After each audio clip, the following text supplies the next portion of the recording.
to the Underground Station. My name is Star, aka Star J. I am the CEO and the president of Nothing But the Arts Incorporated, and we are back with another new series, a new episode of our series Creatives Around the World. And I'm sitting here with Aaron. Welcome. Thank you so much for having me. Of course, you're actually like my first person into fashion, modeling, and everything like that. So this is like my first sit down with someone in this creative lane. So welcome. Thank you. I'm excited. Thank you for coming. So we're gonna just dive a little bit into your roots, your background first, so that people can know a little bit more about yourself. And being from PG County, like right here in the area, tell us about how was just growing up in PG County and how you really found fashion and the arts here in PG County. Yeah, so I've been in PG County my whole life. I grew up in Beltsville, Maryland, which is like northern PG County. I kind of got into fashion and the arts very early as a kid. A lot of people don't know I have a twin brother. Yeah, we're fraternal though, but growing up we did all the same things. We did every sport in the book. We were just boys.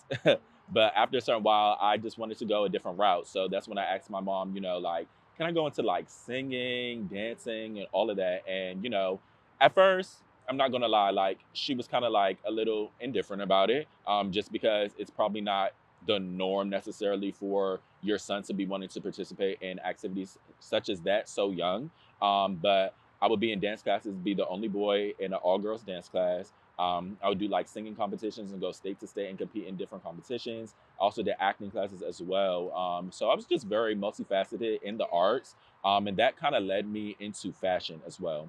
I would say my mom was very fashionable. I used to, as a little boy, like go in her closet and like try on different things and see like what looked good, what didn't, just to give me like that inspiration. So that's really how I got started into fashion and the arts. And just being from PG County in general, I just think it really shaped me into the person I am today. It's one of the wealthiest Black counties in the world. And I was just very privileged and very fortunate to have parents that really like raised me in a good household, a two-parent household, to where I was just always surrounded by support and love. Yeah, I love that. I love that.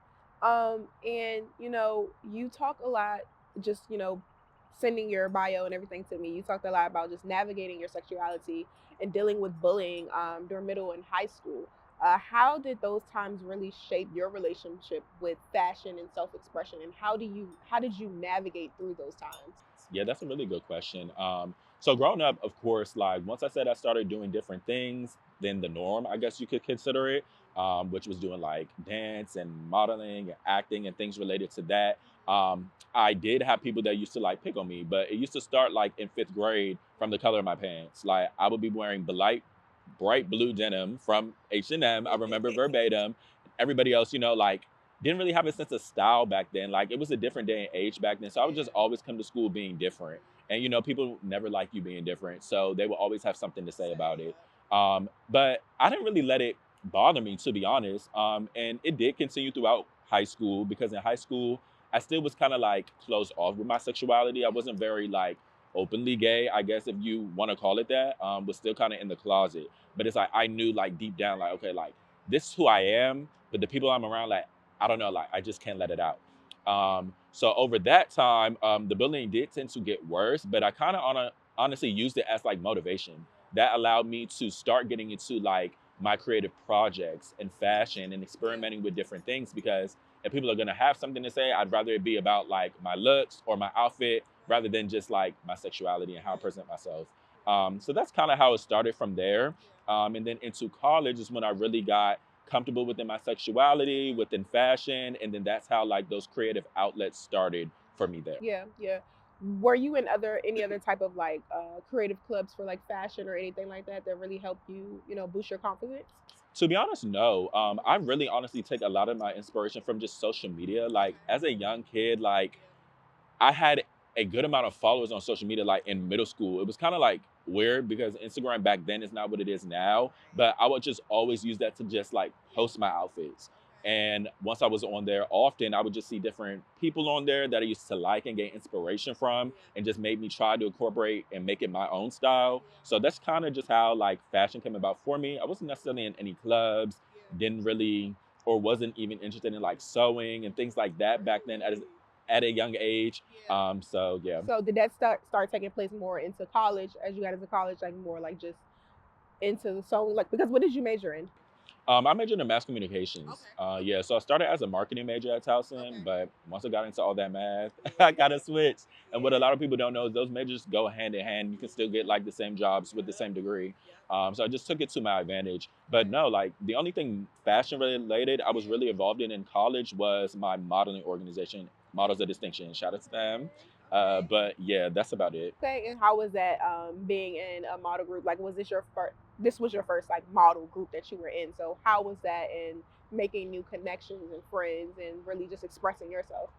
I think that joining Models of Distinction really helped me and allowed me to become more comfortable within my sexuality as well. I was around a lot of different people who looked like me, acted the same way as me, dressed the same as me. So I was really surrounded by people who had my best interests. And that's where I met some of my closest friends still to this day.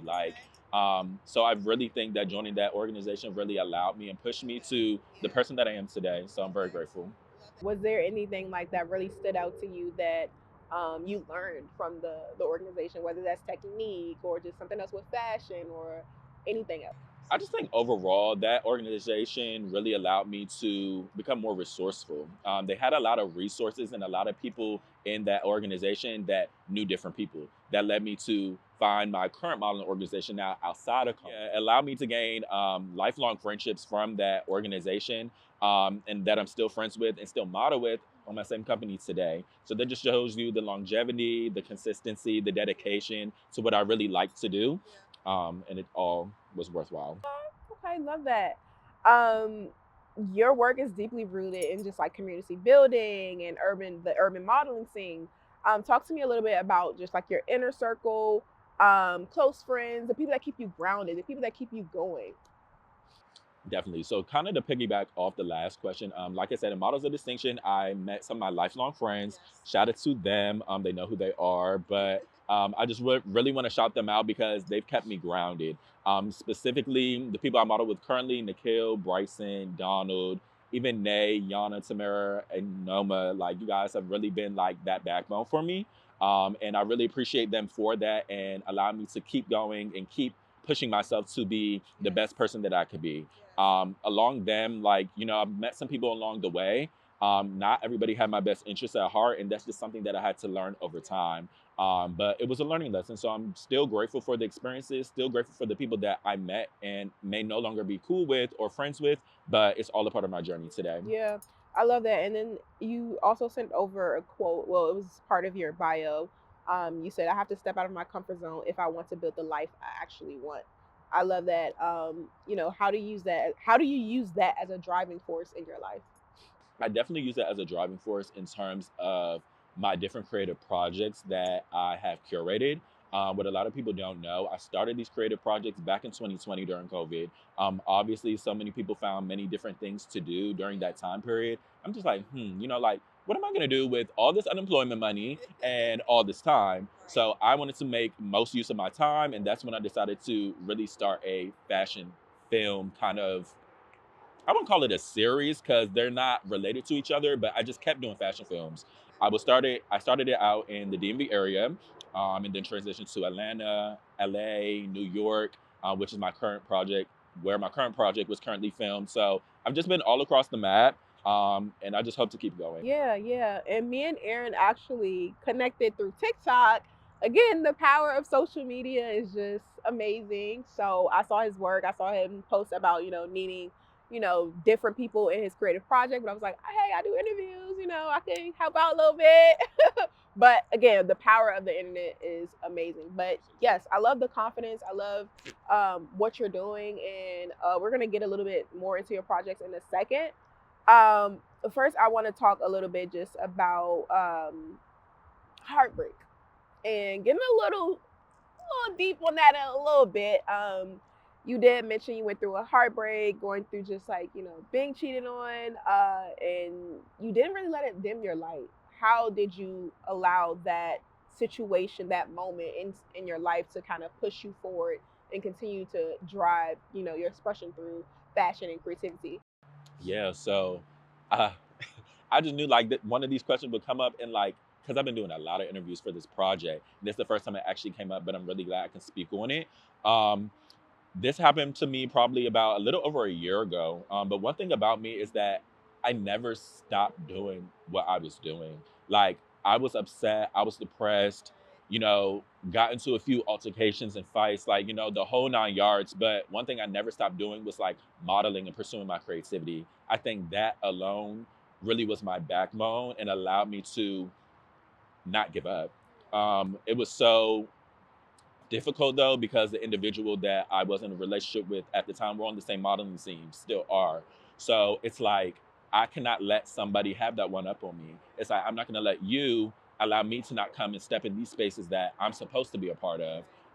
I wanted to keep going. That's what I kept doing. And eventually, like, these people like remove themselves for a long period of time. I always stayed consistent and remained the course. And I think that's just what helped me in general because I did not let that beat me up.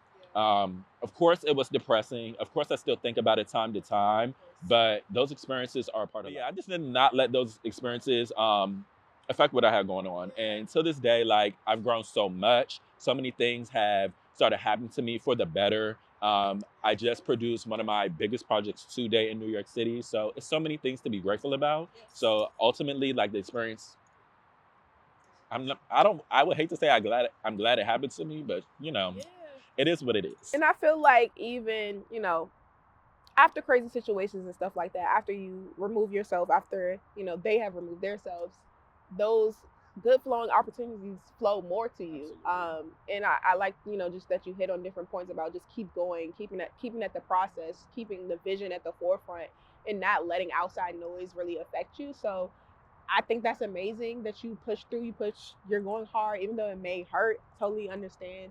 You still are keeping your vision at the forefront and still following your goals. So I love that. And sorry we had to get a little deep for a minute.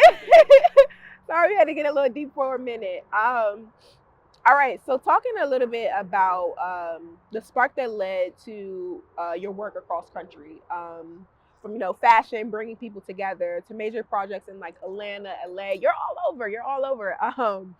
The West Coast, the South. How do you keep the core of Aaron in the room? I think I keep Aaron in the room just by being unique and different. Like I mentioned before, like every project that I've done has not been the same, but they've all served for the same purpose and the greater good.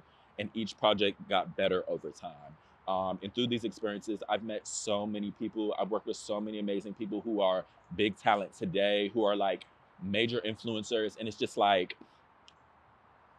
and I don't want this to come off the wrong way, but I tell people all the time, like a lot of these people got to where they are today because of my impact. And I think that's something very important that I like to reiterate and not to brag, but it's just like a lot of people, these same people like in my DMs, like complimenting me like back in 2020, 2021 about what I was doing or just complimenting my outfit. These same people were like in my projects, were modeling for me. And like I said, are now like big talent now. So I just find that impactful to me. And I just know that my impact or my influence is noticed, and that's all that matters. It's not really about a follower count. It's not a many. It's not about how many likes I get on a post. Like I just found my community, and my community is what's most important to me, and that's what's going to carry me until I'm done doing. Yes, no, that's a big fact. Like focusing on your community and not outside of your community. I think oftentimes as creatives we tend to think like, oh, this person's not watching me, or these people not supporting me, or this is not happening, or like this is small, this ain't big yet. But really just honing in on your own community and working from there and working up from there. So totally, totally love that. And before we get into just like your masterpieces, your projects and everything like that, I want you to talk a little bit about the creative process leading up to this project, leading up to any of your other projects. Like, how do you really build out that creative process, and how long does it normally take you? Yeah, that's a good question as well. Take it back to 2020. Like I said, in 2020, I just had a lot of time to think. And what a lot of people also don't know too is in 2020, I wrote my own book. I'm a published author as well. So the resume is lengthy, but that really sparked my interest into pursuing these creative projects because my book was titled "Fashion Bringing." Wait. Mm. My project was titled Fashion Bringing People Together, and my book was titled Let the Clothes Do the Talking. So all like intertwined into each other. And the last chapter of the book was all about that process and the creative process. Um, it took a lot of time. I'm not going to lie. It probably took like a few months. But sometimes I get ideas from anything, from listening to a song, from walking down the street, from in a grocery store. Like everything around me, my environment inspires me, and the people that I'm around too. But during COVID, you can only talk to people over the phone and things like that. So I wasn't really like bouncing ideas back and forth. It was all my own. And then from there, just kind of led to, okay, like I'm always thinking about what's next. How can this top the last? So that's when I thought of going to different cities. And I'm like, okay, like these different cities are all over the map. Like people talk about Atlanta, people talk about LA, people talk about New York all the time. And these are places that people eventually like want to move, especially from the DMV area. So I'm like, how can my impact from the DMV transpire or transfer to these cities? And that's kind of like my idea process for those different projects. Those other projects, I would say in Atlanta, LA, and my most recent one in New York, honestly, coming up with the idea wasn't the hard part. It was just more so the execution. And especially being a person who's self funding everything myself, that's a lot. It's a lot of money and it's a lot of time that is put into this that I don't think a lot of people know and realize. Like, if I really sat here and told you guys how much money I spent on my most recent one, people would probably be surprised and like, "Oh, you're crazy," but everything happening after is mm, was the goal, I guess I could say. So it was all worth it. Yeah, yeah, no, totally understand that. Like, as a creative, sometimes we have to set aside, just a lot more than what we expect, a lot more than what we expect to actually get our creative vision out there and to see a bigger project, to see a better project, because we know what is in our head. And when it comes to execution, we want what we want it the way we want it, and we're going to put our all into it. So I totally understand that. But moving into Fair Zone and it being produced right in New York City, I know you put a call out for just like different models and to people for people to be a part of the project. How did that go for you, and how did it, get transferred into New York City? Like, how did that build out down there? Yeah. So, and like I said, or like she mentioned earlier, this kind of like how we like met online.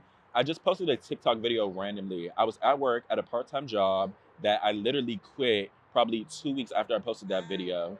Um, and at the time, I was like going through like a bunch of different jobs. I wasn't really sure like what I wanted to do, but everyone just kept telling me like, Aaron, like when are you gonna do something again? And I'm just like, you know what? Like it has been a while. Like my last project before this one was the one in LA, and that was back in 2021 and 2022. So it's been a while. So I'm like, like I'm thinking nothing of it. I prop my phone up in the bathroom at work, just start talking to the camera, and I'm just like, okay, like you guys, I want to do a fashion film in New York City. Anyone who's interested, drop a comment. I'm thinking nothing of it. I leave work that day. The video's going up. Like it probably had at this point 10,000 views, which may not seem like a lot, but once you get 10,000 views on TikTok, your videos keep going up. So I'm like, okay, just going through the comments, scrolling. Then I wake up the next day, I'm at almost 50K views. I'm like, oh, so I really like actually have to do this. But I was very inspired and very glad that it happened because I'm like, everything happens for a reason. I was struggling trying to figure out what I wanted to do, and I was like, I needed a sign, and I was like praying to God. And I'm still like, I would say I'm more so spiritual than religious, but I still pray. And have my moments with God in my one-on-one. I'm like, God, like, give me a sign. Like, I do not have a job. I'm about to quit this job. I don't like it here.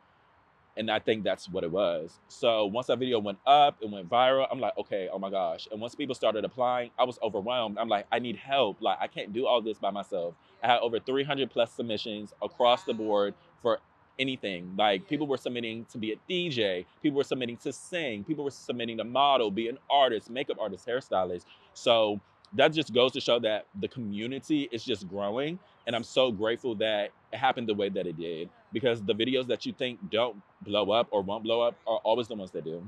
Um, and then I don't know, New York was just a place where I've never done a project before, and I'm not far from New York at all. And I have a lot of connections and resources in New York too. So I'm just like, okay, let's do it in New York.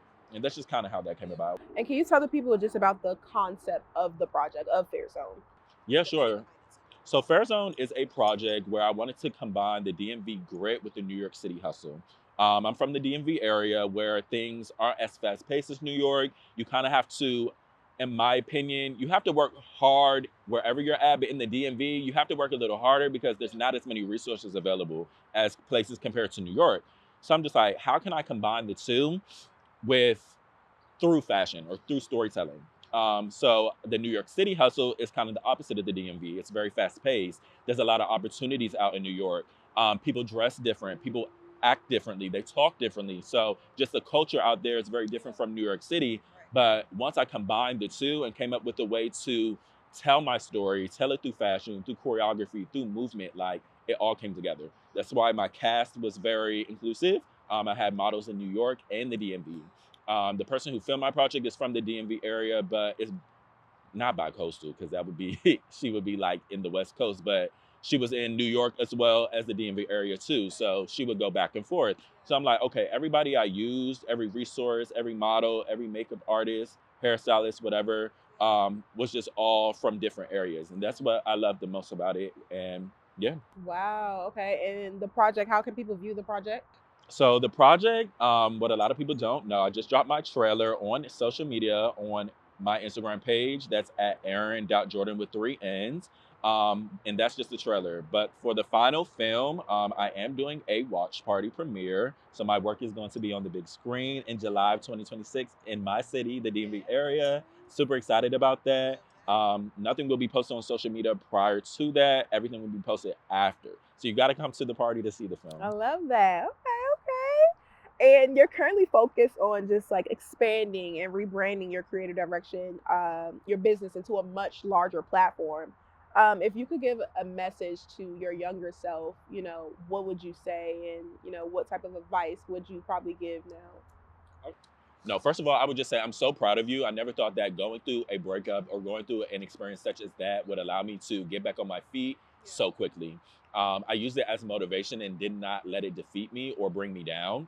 Um, and I would just say, like, keep doing what you're doing because it's working out in your favor. Don't give up. It's a lot of things that are going to go well for you. Like, I just see it in my future. And something that's so crazy that I tell a lot of people, but I feel like you can only attest to it if it's happened to you. After being cheated on, my intuition has just never failed me. Like everything that I think I'm right about, I'm right about. And it sounds a little scary, but it's just like I just think I know what's best for me now. Like I know what to engage in, I know what not to engage in. I know when somebody is being genuine and when they're not. Like that's why I feel like all these experiences have really shaped me into the person that I am today. So I just want to say I'm so proud of you. Keep going and don't dim your light. Yes, yes. Anything else you want to tell the people, like any other advice or anything we can like just follow that's upcoming? Yeah, so you guys can follow my social media pages on Instagram at Aaron.Jordan with three N's. My TikTok is the same. And I would just say stay tuned. You never know what I have coming. Fair Zone is on the way. I'm super excited about that. I can't wait for everybody to see my baby, my project. And yeah. Yes, love that, love that, love that. Well, thank you, Erin, for coming. I'm so excited to see more of what you have to offer to the world, more of what you do. And again, we have to stay connected. We Yes, have to of stay course, for connected. sure. This But was so thank much fun. Thank you for you. having me. Of course, guys.